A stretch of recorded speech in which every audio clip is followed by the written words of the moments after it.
Introduction. My dear friend, I have little doubt that the afternoon of November 7th, 1847, is as fresh in your memory as in my own. We had assembled in the Johannes Church to accompany the remains of Felix Mendelssohn on their last sad journey. By chance, for I had not been long in Leipzig and my acquaintance with you was slight, we walked side by side in the long line of mourners. From grief at the early loss of a master, whose cultivation, self-discipline, and endeavors after the good and the beautiful had exercised a truly beneficial influence over the art of our age, our grave talk turned to the more particular consideration of music in itself and to the great masters of the past. This led us to the interchange of many ideas and to a conviction of our unanimity of principle and sentiment on most subjects. Thus, for instance, we coincided in our experience that at a certain period of our mental development, Mozart's music had seemed cold and unintelligible to our restless spirits, ever soaring into the unknown, and incapable of appreciating a master whose passions and their workings are not laid bare to view, but who offers us perfect beauty victorious over turbulence and impurity. Turning to him again in later years, we are amazed alike at the wondrous wealth of his art, and at our former insensibility to it. For my own part, I confided to you how, after severe illness, which had debarred me from music for many years, it was Mozart who first gave me courage and interest to turn to it again. We agreed also that minds which are able to receive and appreciate art for its own sake must yield themselves captive to Mozart, but without sacrificing their freedom to recognize all that is grand and beautiful elsewhere. This conversation was the beginning of a more constant intercourse, leading to a friendship founded on such close agreement of principle in all matters of importance as to render it indissoluble. I have ever since, in joy or sorrow, been assured of your hearty sympathy and support. I should be perfectly justified in offering you this book as a testimony of my gratitude, even if its contents concerned you less. But music has ever played so important a part in our intercourse, whether I sat beside you at the piano, or stood behind your chair, or we wandered into talk. So great a share in the book belongs to you, who have ever urged me forward with the work, sometimes even unmercifully, that I can offer it in its completed form to none with more pleasure and confidence than to yourself. And now you must give me leave to lay before you much that is on my mind concerning it. Let me imagine that I have come as of old to you and your wife for comfort and encouragement, and prepare for a long talk. You are aware, my dear friend, how this biography originated, and how it has gradually increased to an extent which has alarmed even myself. Occupied at first only with the biography of Beethoven, I soon saw that it would be impossible to do full justice to his great and original creations without a clear survey of the life and works of Mozart, the pioneer of the musical future, as whose natural heir Beethoven attained his preeminent position in the history of music. The exposition would have been too comprehensive for an introduction, and I determined to arrange the ill-digested and unreadable mass of biographical material which Nissen had collected into a readable treatise on the life of Mozart, to serve as a foundation for the observations which I meant to deduce therefrom. With this end in view, I gradually amassed so large a store of materials for the story of his life and the appreciation of his works, that there rose before me the duty of erecting a new structure upon a new foundation.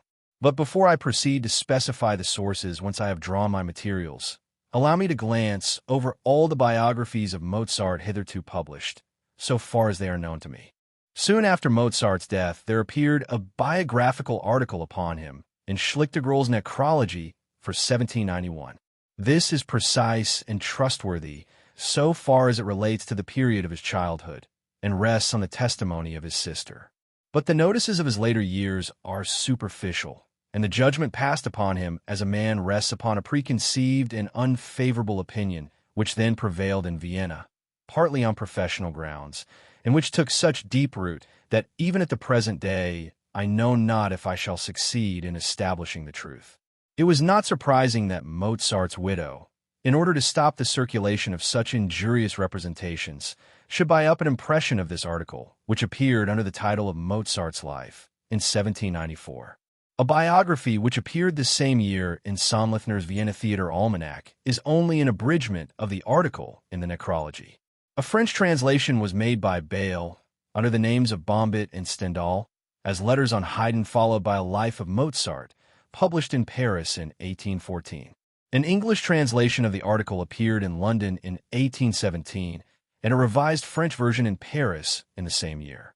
A Life of the Imperial Kapellmeister Wolfgang Gottlieb Mozart, compiled from original sources by Franz Niemetschek, was published in Prague in 1798. It is founded partly on communications by the family, especially the widow, and partly on personal acquaintance with Mozart. Unfortunately, it does not enter into details so much as might be wished, particularly in its later portions. But all that this excellent, well-informed, and devoted friend records of Mozart is trustworthy and accurate. Something more was to be expected from Friedrich Rochlitz, who busied himself for a considerable time in writing a biography of Mozart. He had become acquainted with him during his stay in Leipzig in 1789, and moving much in musical circles, he was so charmed with the genius and amiability of the master that he carefully noted whatever appeared remarkable in their interviews.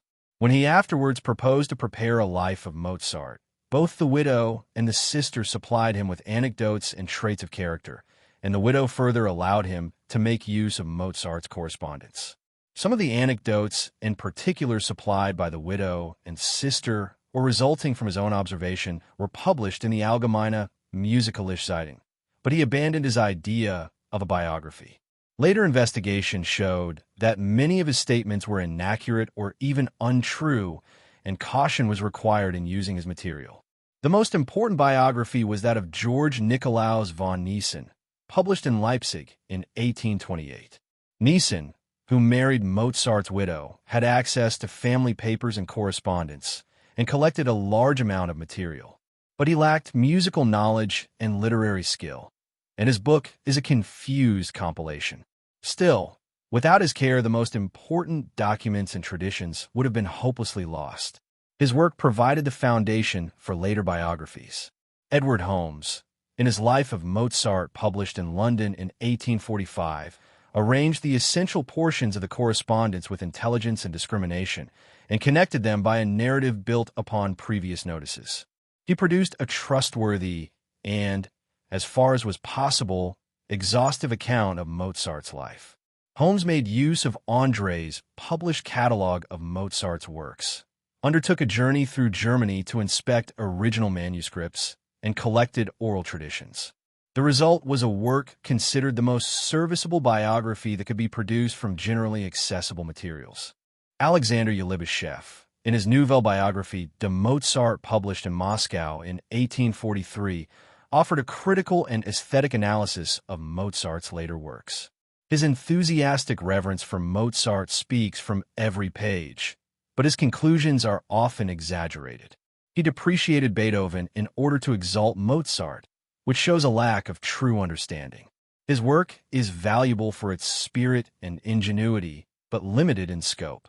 Thus, my dear friend, you see the state of Mozart biography before my own attempt.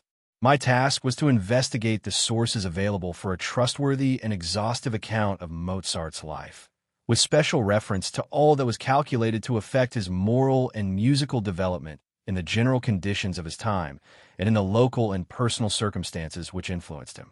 In addition, I aim to present a history of his development as an artist and a characterization of his artistic performances as comprehensive as a thorough study and appreciation of his compositions could make it. It has been a pleasure to me to find that as I proceeded, my admiration, esteem, and love for Mozart were constantly on the increase. But not on any account would I have my representation of his character considered in the light of an apology. It is my firm conviction that injustice is done to great men by concealing or slurring over their failings. We serve them best by seeking to make them understood just as they were. Otto John, Bonn, November 30th, 1855.